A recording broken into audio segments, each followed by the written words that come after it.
Is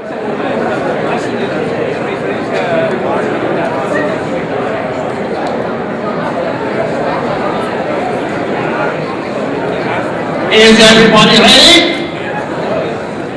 If everybody is ready, we'll begin. We're gathered here. We have 6 people on the couch. All boys. I think.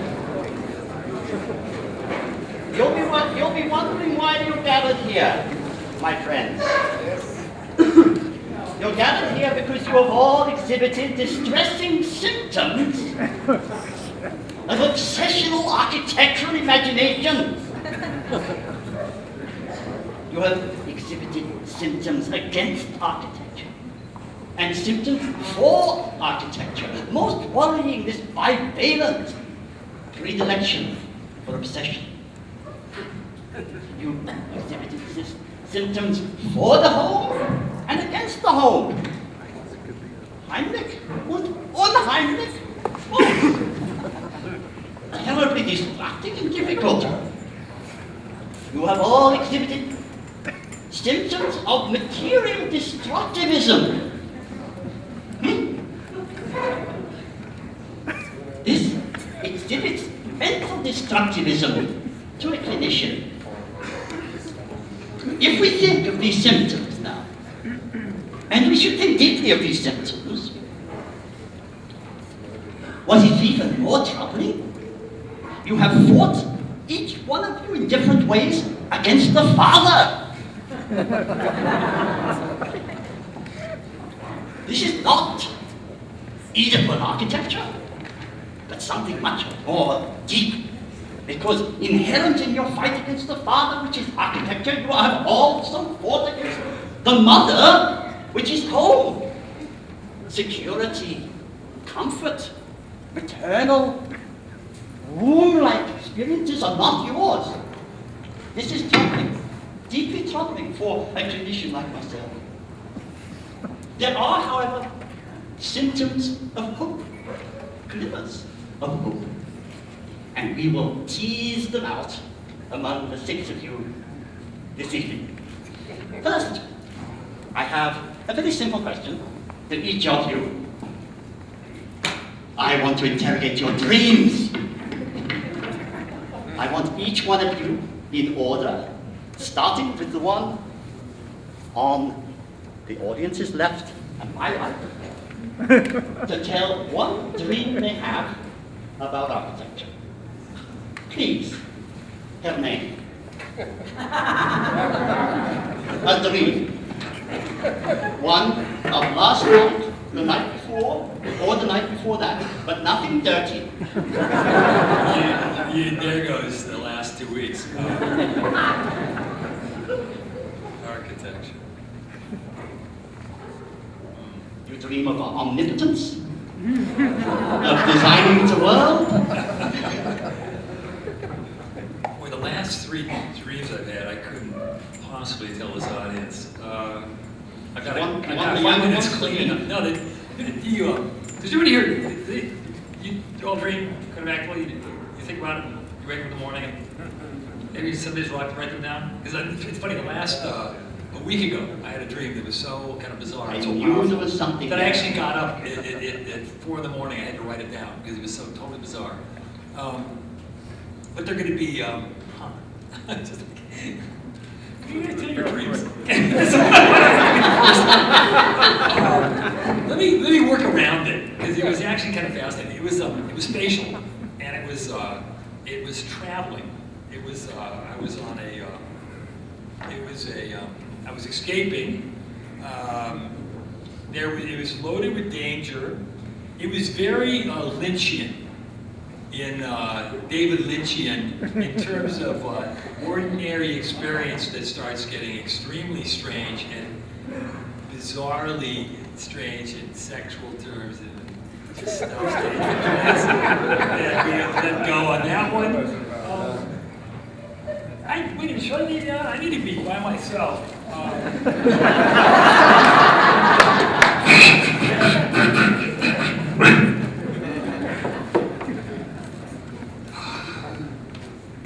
not of fame. Traveling? Not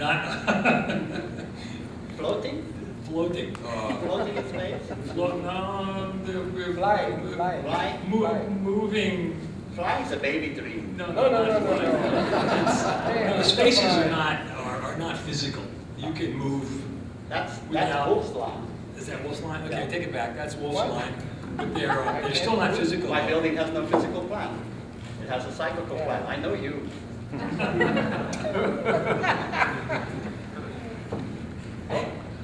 You're getting deeper. Yeah, I'm getting in trouble. Tony. I honestly would love to say this, but I only told it to one person. It was my wife, because it's so bizarre. I would gross everybody out of this place. Allegorize it. Symbolize it. We can read symbols. It was about a space of depth. It was not located in one place. It connected global places. Nothing new. Anybody that travels, you wake up and you have no bloody clue where you are, right? It becomes part of your kind of dreamscape as you those new associations kind of combine new things. And I guess that's fits your architectural kind of an idea that you have new kind of inventions and places that come out of bits and pieces of stuff. That's just the physical context. After that, I can't say a word.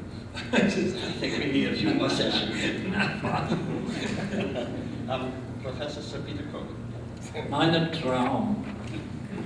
I have extremely boring dreams. The lady I live with, who's sitting in the second row, will vouch for that. I report these dreams.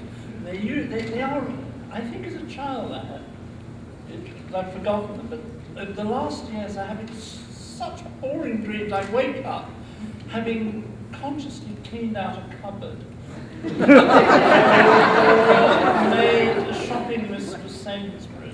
It was only 2 nights ago. I sometimes have food dreams. I eat too much. I'm a hog of eating, and I sometimes wake up in the middle of the night imagining a really good meal. But that's not the most interesting.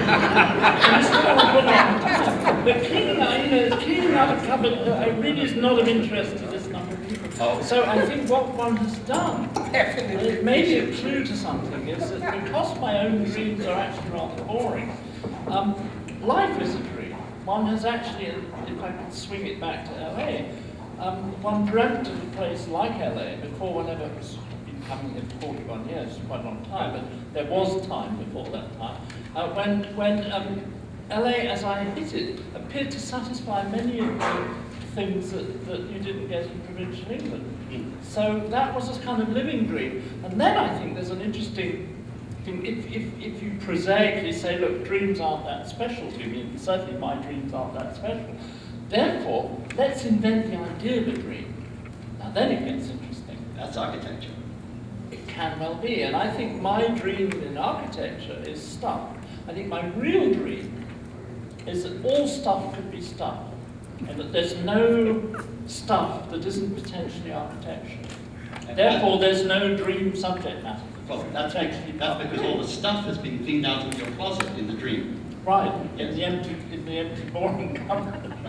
Yeah. I don't know whether that's an answer. Oh, it's It's perfect. only It's answer I perfect. have. No, for my purposes, for the clinician's purposes, it's perfect. So, you have a dream. There's something I miss on Mr. Fry. This is, you have to... Sometimes it is, and sometimes it is not. See, it fits perfect. Sometimes it is, and sometimes it is not. Sir, your dream.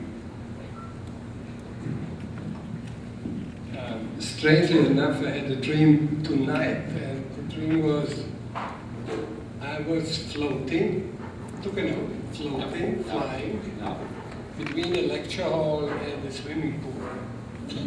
And in the lecture hall, there was a teacher talking about architecture. He was very hairy, black hairs, black beard. You couldn't see the face. Take it out. And then I was flying outside, and I see the same guy lying on a swimming pool. And he said, we will not change. Forever young. So that's my dream. Oh. Actually, yeah.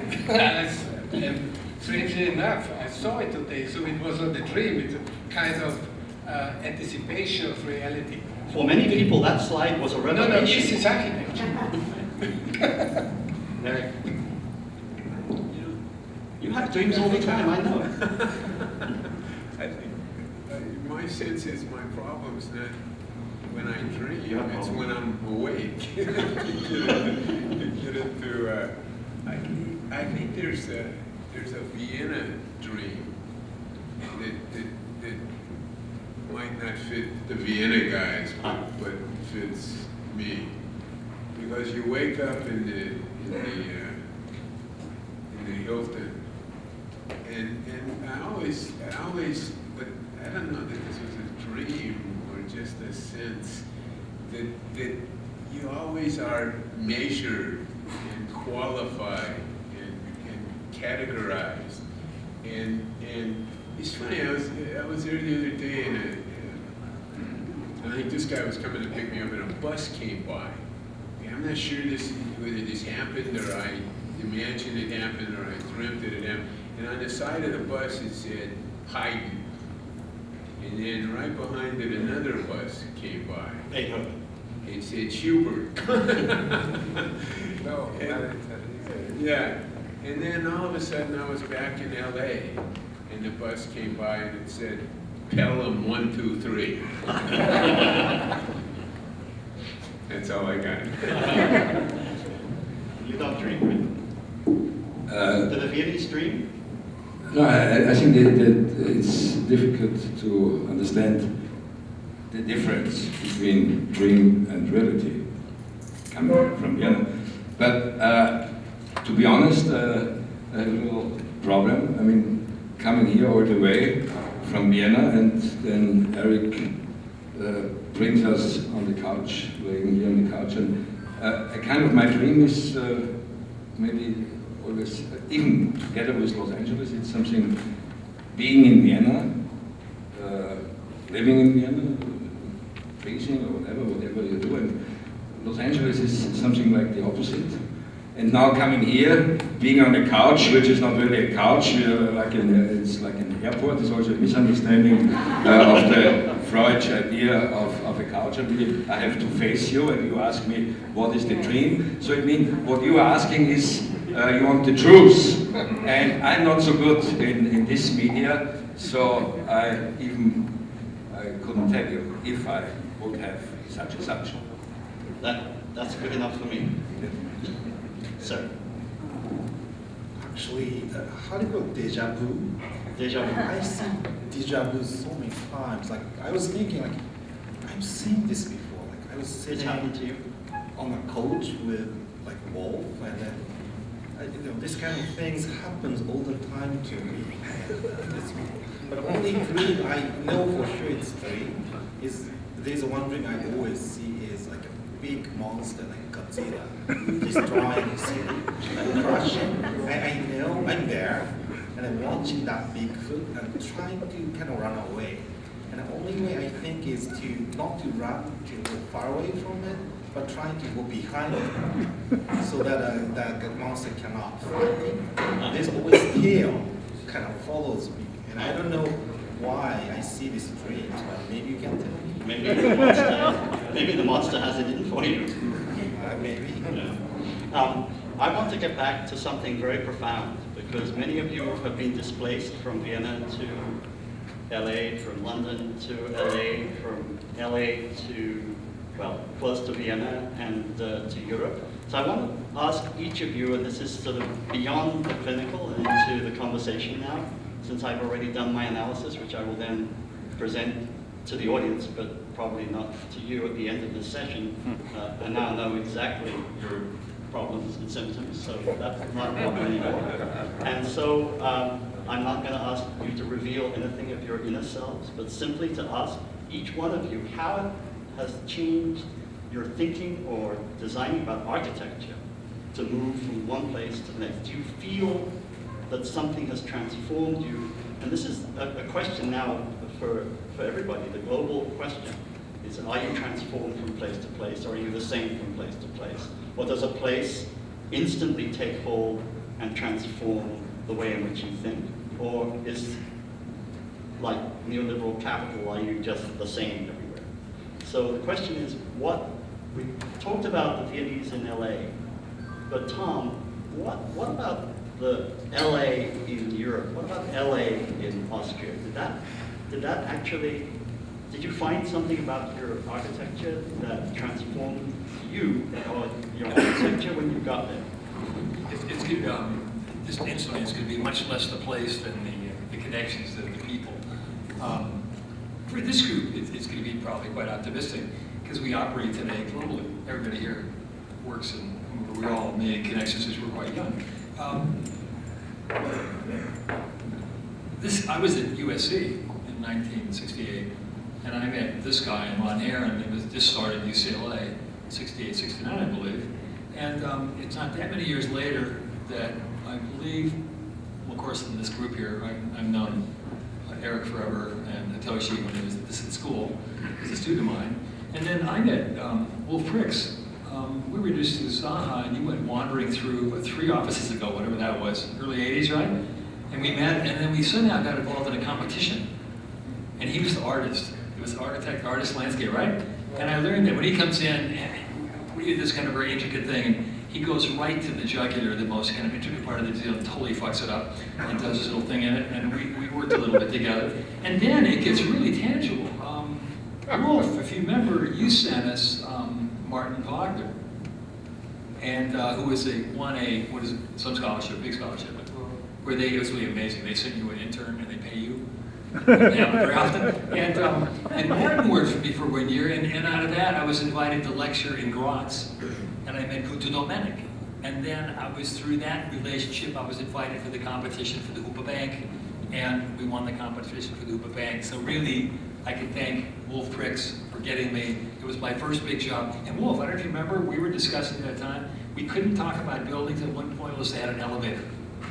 We got so tired, we were doing little tiny works, drawing, etc. So fine, all right, did I make this up? Or we actually, we said, okay, if it doesn't have an elevator, I mean, it doesn't have some sort of a scale, so we can't even talk about it. And it was the, and years before that I was told, and Eric, we've been through it many times, that in LA, your first work will not be in this country, or as a US architect. You're going to go out of the country. And that happened to me, and it was the Hoopa Bank, and it was a project in Toronto, and in fact, the school in Pomona, right? And so, and then of course, Peter is the impresario. He has had his little band of characters. We've had all kinds of Peter. They were symposiums. So we were discussing architecture in various critical kind of modes. We were traveling around the world. He had us in Cuba. We've been in Vienna many times. And then again, that group included Carmen Piñas and some of the people who are not here. So it's, to begin with, it's an incredibly real, tangible, continuous, again, not for me anyway, the city. That'd be another discussion for sure, Vienna. We could probably talk about. To some degree, it's a tough place and it's a rigorous place. And it's a very, for me, it was always a very brutal kind of place in terms of the type of honesty or the type of discourse that takes place there. But again, I think I'm part of a generation which started where architecture was absolutely global. And the characters that you grew up with as a young man are the same people that are in this group here. And of course, today, that's your real nothing, right? That all of you operate in those terms. And again, whether it's London, whether it's Vienna, whether it's London, at the Bartlett, it's hard even to separate the places, I would say, in one sense, because whether I'm with Peter at the Bartlett, as all these people have been, or whether with Peter Cook or Peter Noever in Vienna, or by the way, in Cuba, or in any of the places, it's this continual kind of connection. that has to do with certain So commonalities and the differences of place- ideas. It's less the place than the conversation, than the interaction among architects. In some way, the place is just about, you'd have to think back, where did the conversation play? I'm not sure. It was the Bartlett, it was in Vienna, it was in LA, it was in one of our houses, and at a bar, right? And because it's the continuity is absolutely the So relationship. there's a radical shift then between the displacement of the first generation of architects that come out of Vienna, come to California, where they came from a settled city into another place that was so radically different. And the architecture emerged as fundamentally different from the Viennese context. And there's a radical break from that with your generation. But again, when you're in Vienna, a huge amount of the time, is certainly in the last many years, has been at the Angewandte, and I'm sitting in a jury in the Angewandte, and this guy's there, and this guy's there, etc. And next minute, I'm sitting next to the wall, and if you're project-oriented, you're concept-oriented, whatever the discussion your brain is, half the time you're not even clear. Right? Was I at Bartlett? Was I in Columbia? Was I in SCI-Arc, or was I in Vienna at the Angewandte? And then, of course, with that comes huge continuity. Because you're looking at groups of people here, that there's been certain schools that have connected. And certainly Bartlett, the Angewandte, SCI-Arc, little pieces of UCLA maybe, it used to be Columbia, etc., right? Have always had this attachment, right, for many, many years. This was certainly the kind of play that Alvin made at the AA to start with his international summer school, right, where he would bring students from all over to London and call it as a university and make it out of conversation. And I think, Peter, you were part of that, weren't you? Yeah, I think this thing about the, whether it goes from being the place to being the place is the conversation. Very interesting point, and it happens over time. I mean, my original, I'm originally from, you and I come from, we've been saying this the last couple of days, we both come from Essex, which is the English equivalent of coming from New Jersey or coming from the Valley. We play it only when we want to. But one before, after Essex, one was a general purpose English provincial. So the first big thing was to come to London. You didn't know why, you had to come to London, that was it. Now the next thing was, I was the last person I knew to come to the United States. And I came straight to LA, and I didn't fly at that time. I came on a bus. I mean, there's the Atlantic, of course, which meant a ship, which it took 10 days to get here. It was a rough ride. Having got here, it was a. This is a bit of anecdotal stuff because it's relevant. I came, and it was in wonderful, charming circumstances. I'd never been paid as much. Peter Rader was here, Ron Heron was here, Warren Chalk was here, my two best students from the A were here, and Arash Rizazaki was teaching with me. Now that wasn't bad for a guy who was the last person who knew to come to the United States. And it was glorious, it was charmed. It was charmed and I remember Izzo and I used to go around collecting everything that was in the Gebhardt book. We did it scrupulously for 3 months. We collected everything that was in the then Gebhardt book. That's working LA.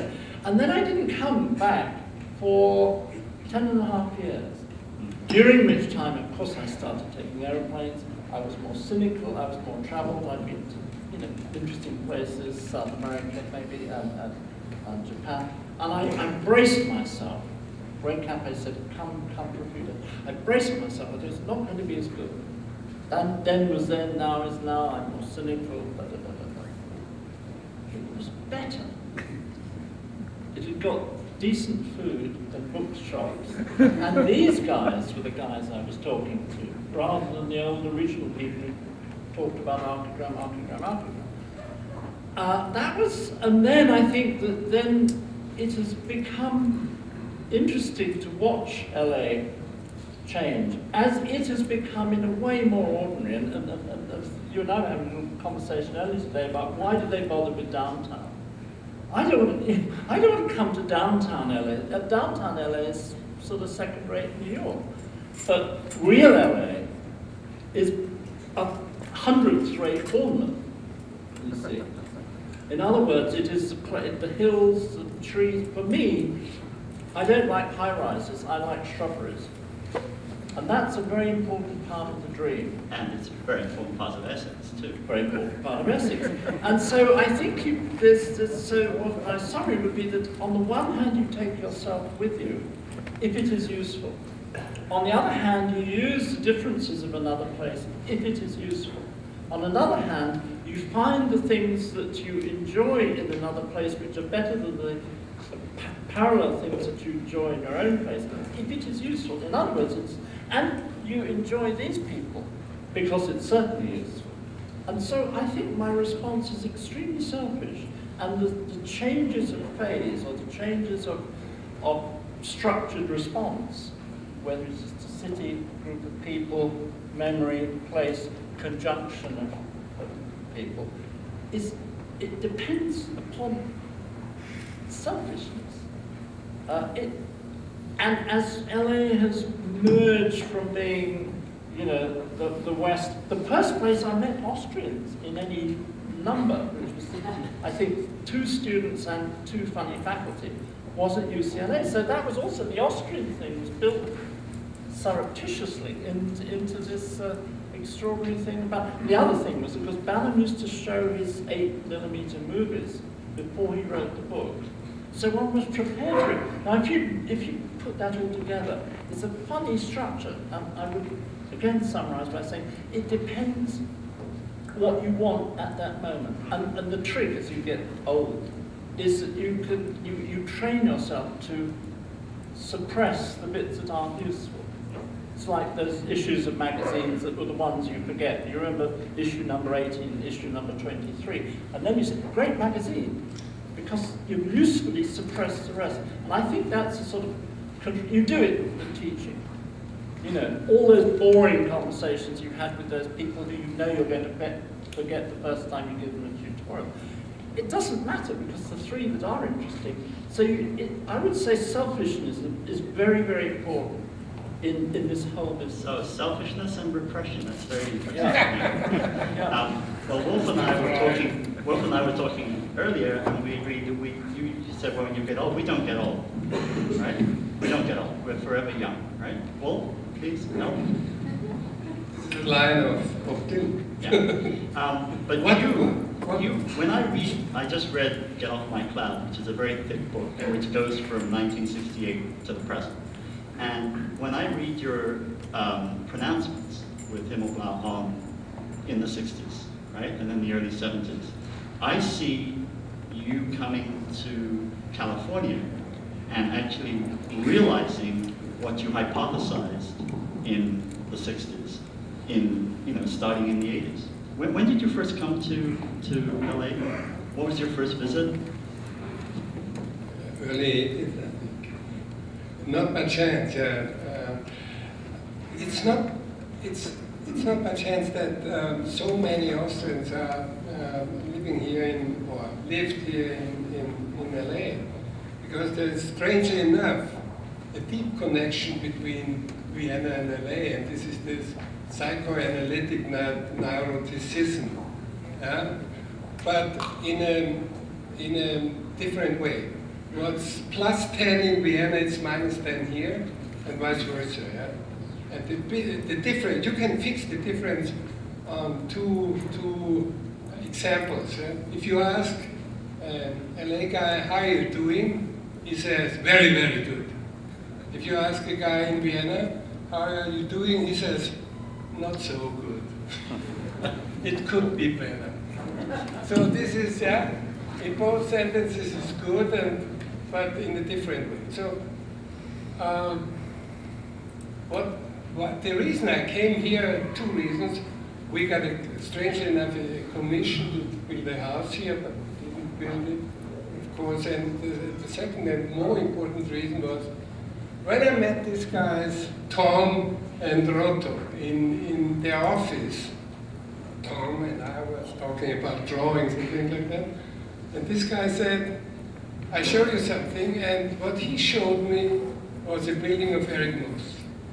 And I was really deeply impressed by this generosity that an architect shows not his building or Thom's building, but he showed Eric's building. I thought, if this is the truth, if this is the reality in LA, I want to stay here.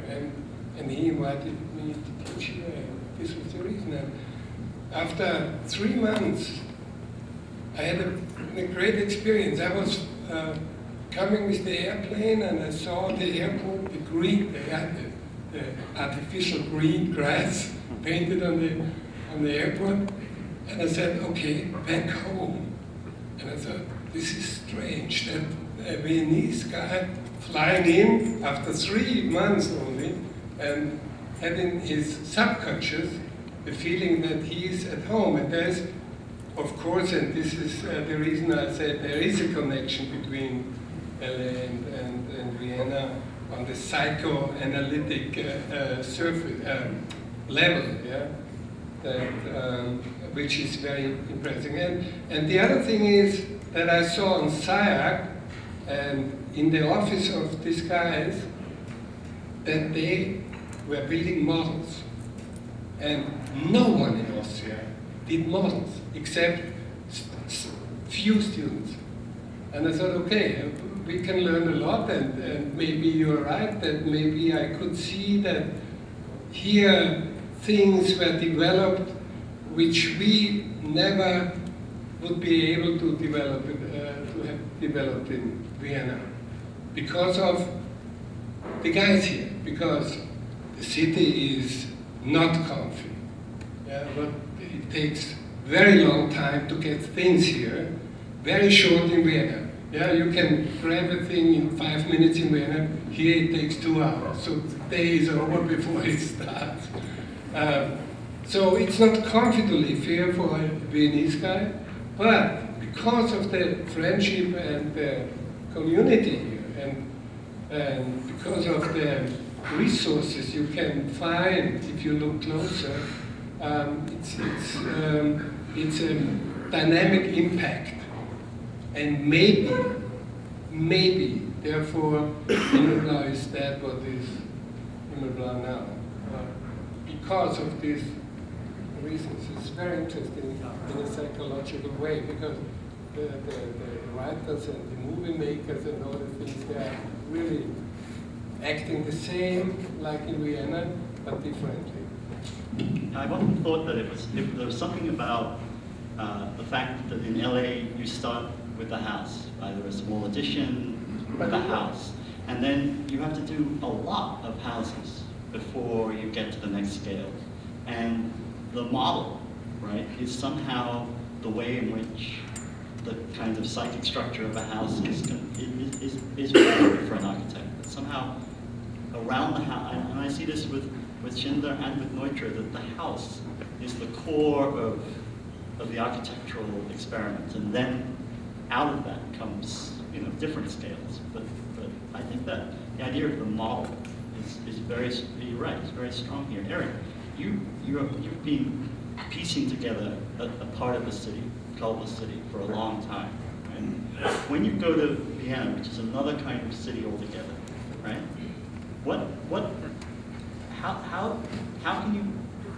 How do you modify? Does anything modify in your language, in your somehow your sense of what architecture is in the face of another kind of city? Yeah, I'm trying to figure out a way to when I listen to all the guys here, there seems to be some relatively clear sense.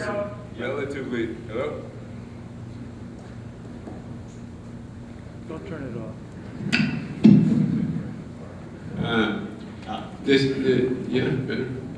There seems to be a clear sense of the meaning of LA. Generosity in LA, bushes, whatnot, downtown in LA, things like that. I'm not so sure I know what LA is, and I know the tendency, and you have to do this because you have to make an essay and you have to say it's this and it's not that, and I believe in this, and this works and this doesn't work, and so on and so on and so on. And I'm not ready to say I understand as a kind of pro forma what Los Angeles is vis-a-vis Vienna. I think in Vienna, if you're a radical, you're categorized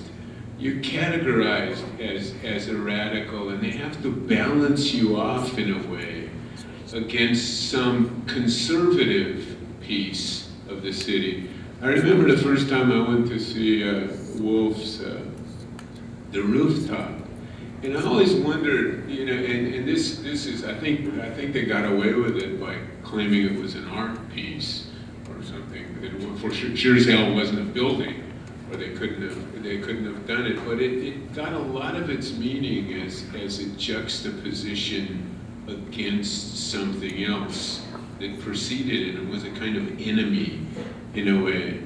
And I always thought that the difference in Los Angeles is, in a way, there's everything around you is very soft.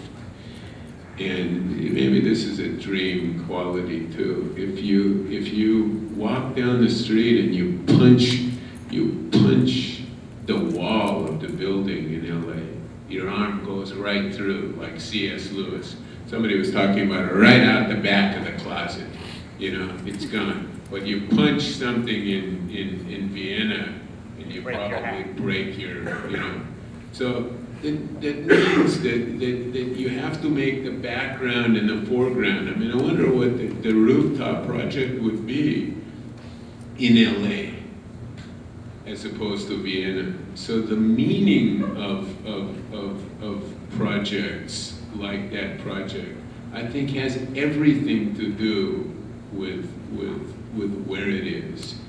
It might disappear in LA. You might never know it was here, because in LA, again, you have to make the foreground and the background. The other thing is, Thom was talking about traveling around with his friends and competitors, and in a certain sense, I have a feeling when you do that, it's like skating over the surface, and maybe Peter said, you take yourself with you. This might be a big problem, actually. You think you're escaping, but you have to bring yourself.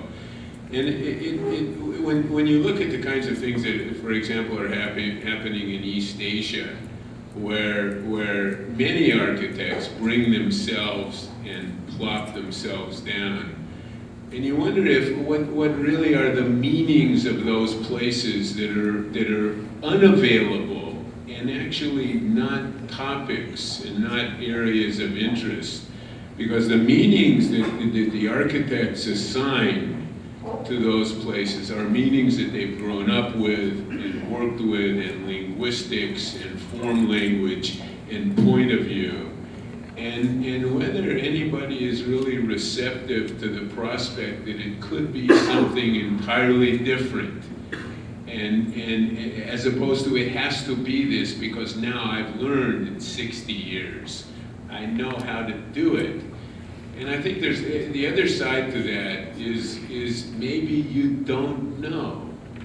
And maybe you have to acknowledge that you don't know. And instead of, you know, when I go to Vienna, so somebody comes up in a Porsche with Mick Jagger and Keith Richard, and everybody gets out of the way, and which is very nice. And you go around with your friends, and when you go around with your friends, in a way, you go around in that way in Havana, and you go in Vienna, and you go in Shenzhen. In a sense, I mean, you know, when they do the Lazy Susan, you know, one has shark and octopus, and another one has whatever it is. I'm not very good at food, so there are those eating or selecting. But there are things that are different in a superficial way. But I think in a substantial way, which I'm saying maybe is an insubstantial way, we take ourselves, and what might be possible is lost on us in a way, because now when he came here, we didn't know. But now we know. And I think you have to retain the possibility that maybe, I don't want to say it was better then, so this sounds a little bit wistful and a little bit nostalgic, but the kind of fragile condition you walked into in LA 20 years ago is not a fragile condition anymore. It's been codified. LA is not the same place, and the prospect is different. And what was marginal is not so marginal anymore. So this is just an interesting question, whether the mischief happens on the margins or whether the mischief happens in the center of the room. So I think you just have to keep that in mind so nobody gets too cocky. Yeah. Peter, was Schindler something that came out of the blue to the Mac, or was it a choice between Schindler and Neutra? No, to answer your question, serious, everything comes out of the blue. I don't. I think this is go back afterwards to Schindler, but it's a question of energy, and I think Los Angeles, for me personally, but in the idea is being in Vienna, and this is not this generation, because it was the generation you mentioned before. It is, and this still didn't change. I don't think it changed. It's a way out. No, it's not to go somewhere, and it's not Paris. It's sure not New York. It's the opposite. Los Angeles is absolutely the opposite. And when I think to fulfill all these couch stories and bring my story here, to try again to be truthful. So on one hand, I remember it was Wolf who already made propaganda in a kind of very smart Soviet way in Vienna about the city in Los Angeles. And then I was, in a certain moment, it was really interesting, and this was like if you get an idea of a priest sitting somewhere in the desert and has a new religion. So, and this was Eric Moss in the sense. So I had a projection, an idea. People thought some little pieces in some little magazines or bigger magazines, and then I came here, and he was like, we met also first. I met this building, and I was really astonished, and it was like even this Vienna at this time was nothing moved, not even. It was not even possible to think about a movement. No, so it was, everything was kind of maybe not quiet, but there's no development. And when I saw this building the first time, it was. I said, how is that possible? Not because it was like his first building, and he was sitting there like a very ambitious caretaker for the beginning of a new city, a cargo city. And this was this building with the orange tubes, the tubes which you use for putting the toilet case down as colons, no? And coming from Vienna, it's overloaded with symbolics and tradition. So I said that maybe this makes sense, no? And then I also. In Vienna, everybody knows everybody, but you don't know them. No, you don't know what they are doing, but you have to know them, because if you don't know them, you can't survive. But here, I mean, I remember when it was Thom Mayne, Michael Rotundi, April. So it's like a very open society. I don't know what's a society, but something has an openness. Maybe it's not so open as it, but it is still, there's an energy, and this is what in the beginning, it is, which attract, and this was probably also Schindler, and Schindler asked Neutra that he is not alone as a Viennese, which didn't work at the end of the day. But I think it was more or less, it was the same ambition, the same idea, the same feeling to have really a way out. And I don't think that Vienna changed so much the last 100 years. And the real problem of Vienna is that I don't think there's any time a chance to reach the present. No? And I don't say that, that Los Angeles is absolutely the opposite, but I think this is, you can play another game. Yeah, yeah, no. Hitoshi. This is good. Well, my case, basically I'm wandering around among 3 places, Japan, LA, and Vienna. And the first time I came to LA is 1987, to the Buckley Street. I mean, SCI-Arc was there, and that was the first trip for me to be abroad, and that's why I came to LA. That was like a June or something. But then I took Thom as a first professor, so that's how I started to learn about LA. But all same time, September, same year, I met Wolf, and he was lecturing there at SCI-Arc. Then he was my second instructor, and I took physics under him. Right? So as I live in LA, sort of I had a connection to Vienna, but the Vienna I knew, because I never been in Vienna, was through Wolf for probably 4 years or something. But that's how I kind of started to connect myself to this Japan and Vienna and LA. Then now I work for Vienna project, and I work here, I live here, and then I have office in Japan. And then the geological differences or social differences is not that big now among these 3 places. There is a differences, but the biggest differences to me was more like a language, especially the Japanese language and the Western language. When I speak about myself or project, right, I think maybe more Japanese. And let's say, I want to say, I don't like your architecture. I don't like the architecture you're designing. In Japanese, order of the word will be kind of opposite. So you design architecture like not. So that's totally opposite, and it really influences the way I act, well, the way I think. And also, when I think about the design, also, it's kind of weird, because in Japan, actually, everybody starts to study about the program, how the program works and so on, and then generate the space out of it. But here or there, it's more like the space comes in first, and then put the program in. And I'm always thinking this kind of reverse situation. I still don't know quite actually which way I'm really thinking. So, language. Does language have a?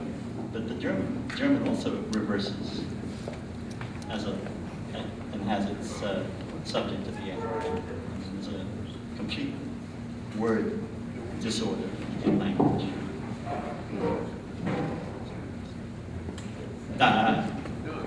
Say something. Yes, you. About language? Yeah. You know, when my mother tongue is German, as you know, and it's tough for me to get into the language. It takes maybe 2 days.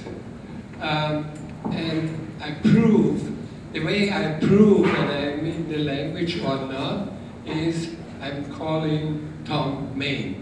If I can understand him on the telephone, then I know I'm into English. Are you sure about that? Yeah, if I can understand what he's talking about, then I know, okay, I can go to SCI-Arc and to make a no, the story, he was complaining it's too nostalgic right now. Yes. There is a big difference from when I came here and how is it now. It's much tougher now, and I have the feeling it's not so open anymore. Maybe because I'm older, but My friends are much more on the way. They know what they do. They know what they have to do. And it was much softer, like he said, when I came over here 20 years ago. Yeah, so it's a generational thing. Yeah, could be, could be. Yeah. Ask the young people whether they know where Vienna is. Yeah. Maybe they know. Then it's not. Actually, when I was a young architect in Vienna, the Viennese bureaucrats said to me, "Go to Germany. You will never build in Vienna because the Germans are much more stupid than we are." So I went to Germany and said, "Go to England, go to London, because you will never build here in Germany." So I went to London and said, "No way, go to LA." So I came here and I showed the project, the rooftop, and Rotto said to me, "You would never have built that in LA. Go back to Vienna."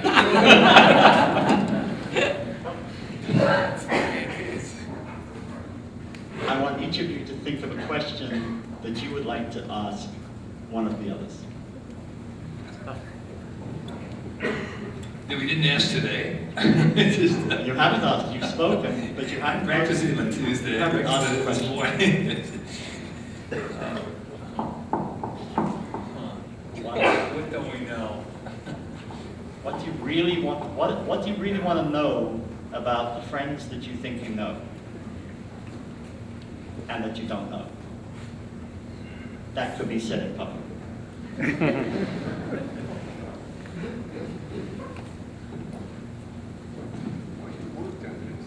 Yeah, I did. So We're getting somewhere, by the way. You should ask. You should ask instead of Thom.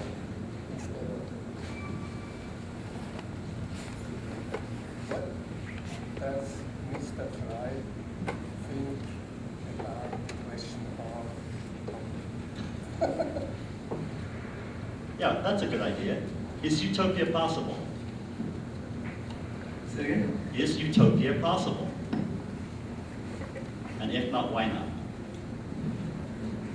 And yes, why not? This comes back to the dream, but in a slightly different way.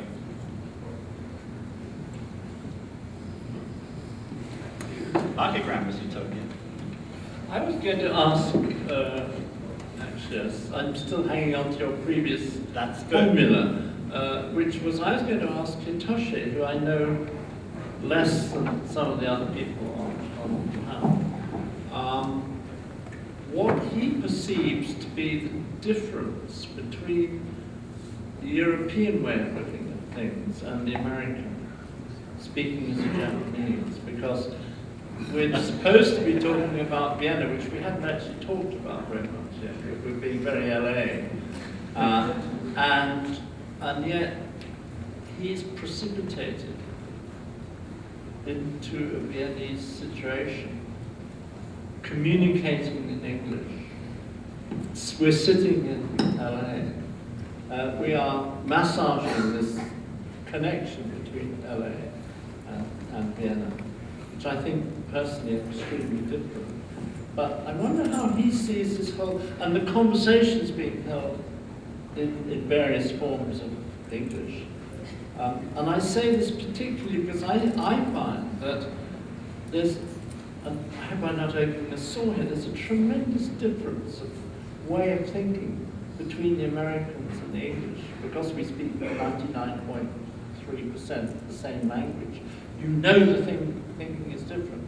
And I've always found with students that often European students, with whom one might have language difficulties, use the same form of irony, the same form of oblique thinking that we do as an offshore part of Europe. And the Americans think much more directly. Now the Japanese, I think the Japanese think very much more like the English. They like silly things. They like the oblique. They like the send-up. And they hide behind this so-called inherited correct historical thing which we also hide behind. Now, that's why I'm intrigued by him. Also, I'm intrigued because I know him less than I know some of these cases. Yes. Oh my God, that's a difficult question. But let's say it's a translated version of comparison between American and European, let's say, in Japanese. So it's, you might lost in the translation, but actually, I don't know quite much about Vienna, but it's experience something kind of a business there, right? Talk about businesses and negotiate with the lawyers and so on. And then just realize that in United States, that kind of structure, I don't know what to say, something kind of structure, behavior, and how to deal with people, very sort of simple in a way. Means you and you negotiate. So it's a kind of one-to-one, and if you get it or not get it, and you have to tell maybe the other person what you want and so on.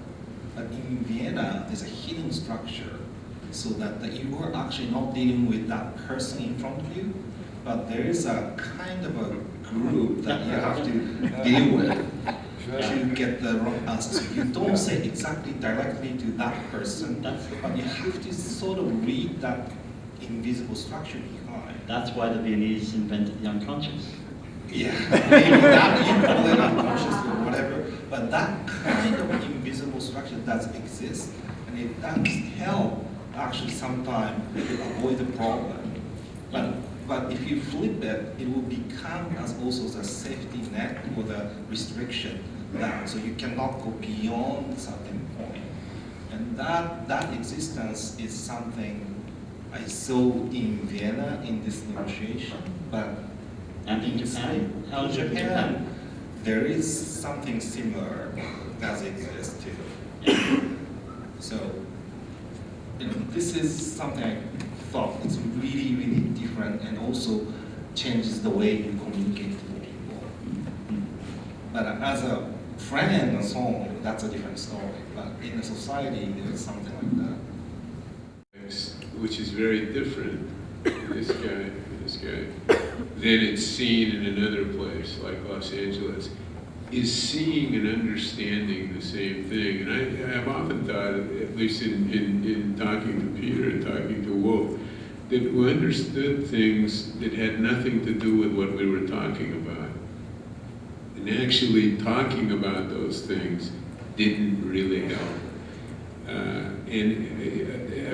Two examples. I remember we had a discussion or an argument, and I still remember it, and it was a peculiar one because we were in some review somewhere. I don't know where, it might not have been LA, and somebody was talking about Goethe, it means Goethe, and this is Goethe is Wolf's translation of how I would say Goethe, because I don't know how to say Goethe, so I would say Goethe. Yeah? Yeah, Goethe. Close, but it's not sure as hell not Goethe. Okay. But this, anybody who had ever written in German, in a proprietary way, belonged to the Germans only. And that if someone who didn't speak German, but read a translation in English, and tried, and was interested in that material and understanding it and making use of it, and ipso facto couldn't do that, that the capacity to cross the language was not, you couldn't do it. So if you wanted to claim to understand somebody who would Goethe, you had to read it in German, otherwise forget about it. The other side of that one with Wolf has to do with Bob Dylan, and that's probably a much longer story, but I can remember him telling me, I mean, this is the other side of it, that he learned to speak English by listening to Desolation Row and then trying to build it. in succeeding in some case. So the Thank you so much. See, I knew at a certain time, at a certain period, if you keep them sitting on the couch, certain things are revealed. This is like the Holy Grail, yeah?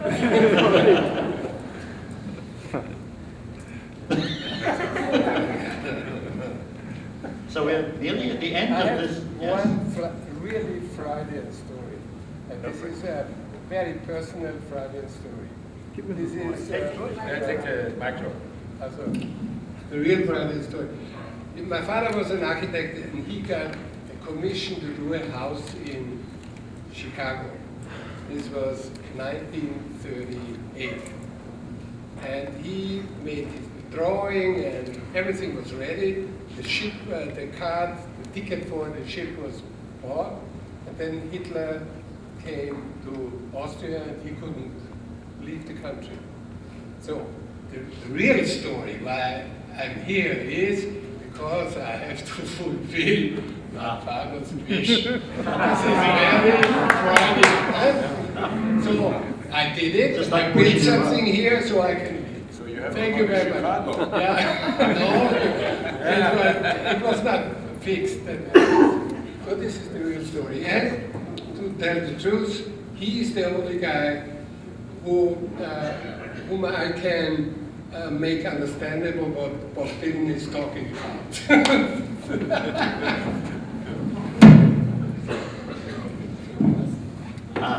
The analyst would like one thought from each of you, all the way down the road before this analytic session concludes. And you know, if we go into 2 hours, it gets very expensive.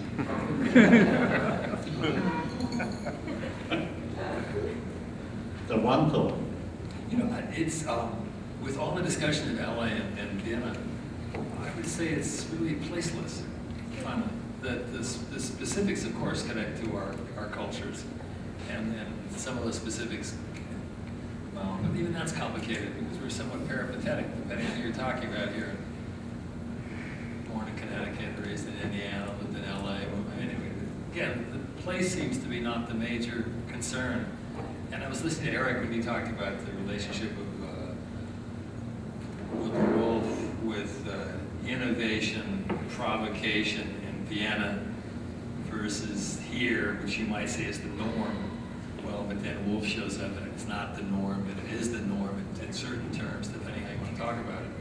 And clearly, you can talk to Wolf about the column and about the repetition, and you can get him really going if you just say the right words. And of course, there's the specificity to not only the place, but to the culture, to the history, to the Pacific history in the middle of the 20th century, on and on, right? But I would have said that the closer connection here is much more about ideas and about dialogue and about exploration of certain interests, conceptual, humanistic, urban, wherever you want to go, that is the norm, that in a sense is the norm today in terms of how people talk to each other. And it's funny, I look at here, I don't even, it'd be as if it would be somewhat old school to define yourself at this point of history by religion or ethnicity, or it'd certainly separate the world in terms of your defining moment of how you see yourself. And this group is, it's my family in terms of colleagues and friendships, and it goes over an enormous period of time. I literally, as a kid, a lot of us grew up together, literally, right? And anyway, I think that finally it's much less. Hitoshi, when you join us, I don't know if it's that different. Maybe you're okay, you're the Japanese guy, not the LA Vienna guy. There'd be no way that I can make that connection. You're connected through, in this case, this place, SCI-Arc. You're connected to Wolf. You're connected to Wolf and SCI-Arc, just to start with, right? And on, and here you are building in Vienna, and that's the same story we all have, I think, right? And again, Cook, we meet in Madrid or in Paris or wherever the hell we are, right? Depending on the moment. And ditto, this whole group, ditto, the huge amount of people in the audience, right? And then I'm not sure Vienna is quite that important, and I'm not sure LA is, other than there's a series of coincidences, and Noever taking over the map, and again, we could go through all the specifics, but that's not the key here for me. Okay, so you're a family, a dysfunctional family. No way. Yeah, and a family romance I will have to write. After this, I can write it. Say dysfunction.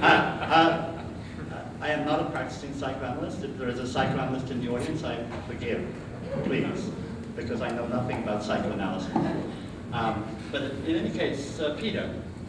I think I'd like to follow straight on from that, because this is a special room. The first time I gave a lecture in this actual room, I thought I was in the last one in Beethoven Street. And I'd arrived in LA at night, and the platform was the same platform, the chairs were the same chairs, and weirdly the room was pretty similar. And I had this weird thing about 10 minutes into the lecture. I thought, oh, that's nice in this room. I always have a good show in this room. And then, of course, it wasn't the same room. And that's sort of analogous to the thing with the family. I mean, I think this thing with the family is very important. I think your city, one wants one city to be where one's friends are.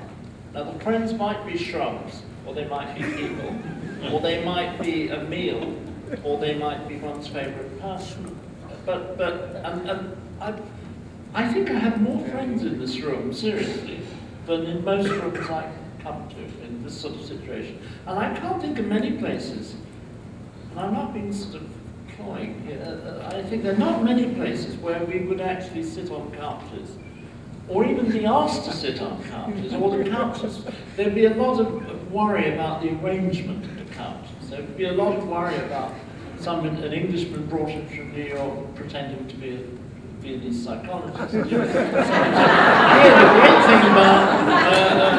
thing about LA, and one's clinging to the myth of LA, I want LA to be nostalgically, again, selfishly what I want it to be. And it's made of friends. As a kid, I between the age of 1 and the age of 15, I lived in 12 different towns. And I think that makes one want to invent one city more than anything. In the end, they got merged. You know, fish and chip shop in Norwich was similar to fish and chip shop in Leicester, which was similar to fish and chip shop in Full Dorset or something. Yeah. And that becomes a composite city. But the real city, Thom said it, the real city is the city of one's friends. And one includes not only living friends on legs, but also friendly things that you see at the corner. I want the tail of the cup still to be here somewhere. I don't know whether it is or it isn't, but it's my friend. So we have the family, we have the friends. We want, because in England when we had a family thing and we had tea in Essex, there was always the question of who would be mother. That is, who would pour the tea. So in a family, well, I won't ask this question right now. Who wants to be mother? But there is not nostalgia, Eric, but there is regression here. We now have from the age of 1, we're going back, we're getting there. We're getting there very closely in Wolf. We're getting very close to the last thing you're going to say to us. As Krakauer would say, the last things before the last.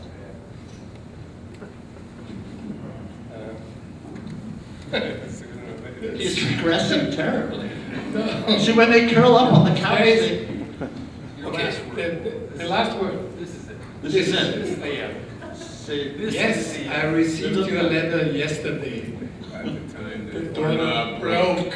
When you asked me how I'm doing, is that a kind of joke? The people that you mentioned, I know them, they're quite lame. I have to rearrange their faces and give them all another name. What do you think about That's perfect. Eric. I like that, actually. You know, it's funny. I was saying it's a little bit nostalgic, and I think that the meaning of the associations between people are probably lost on people who aren't part of those associations. And I think Thom actually got it right for me.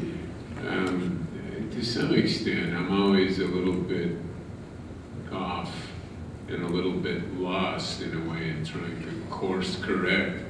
And I think it would have been, I remember a long time ago when I didn't know Wolf, and then deconstruction became all of a sudden a word. And not Paul Demont, but associated it with strategies of a form language in architecture. And somebody in Chicago was making an exhibition, which Philip ultimately ran away with. But this was an initiative which didn't belong to him, it belonged to some younger guy. And we were in that discussion, and I remember looking at some of that work and feeling a kind of association. If you don't have too many ways to associate or ways to connect, and you feel disconnected, so this is for sure a problem for therapy. And so you find them, and over a period of time you cultivate them, and they move and they change and all of that. But for me, I think without that frame of reference, meaning there's somebody somewhere who, it doesn't look like it, but it is like it. And so it's not, you're not completely talking to yourself.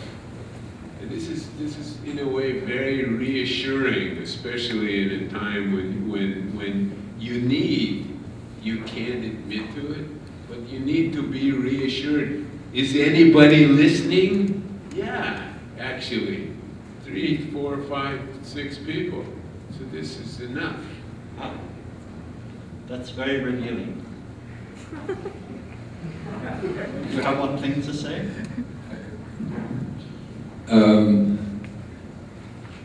I think there is, which everybody mentioned this year, everybody at the couch. There's of course this in mentality, in the behavior, in many things. I think there's a big clash of culture between Vienna and Los Angeles. So there are two paths that should not come together, you could say.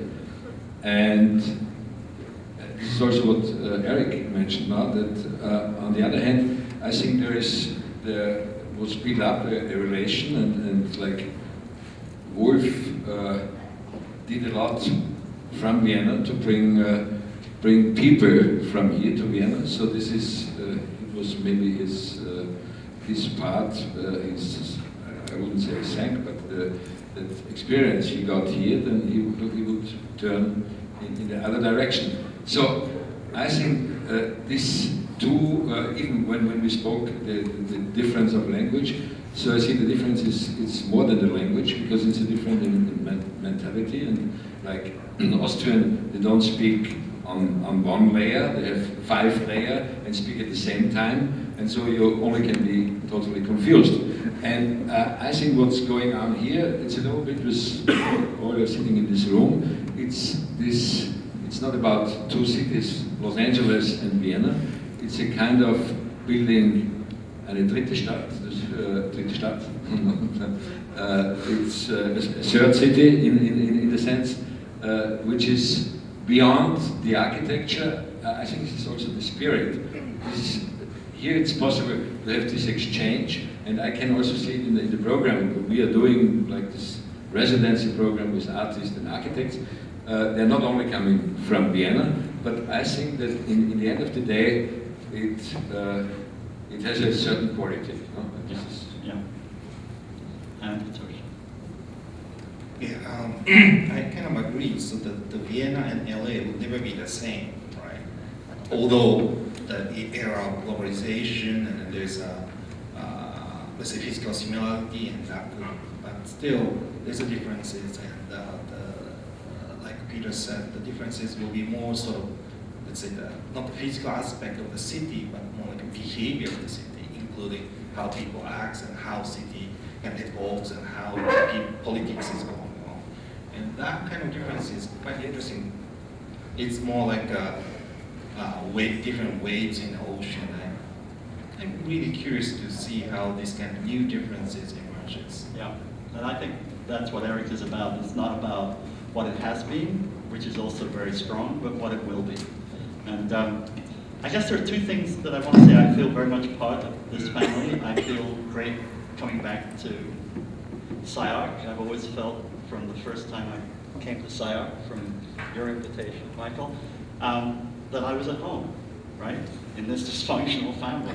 And I feel most at home, as Peter pointed it out, because here I am, a British from New York, imported to LA to play a Viennese psychiatrist.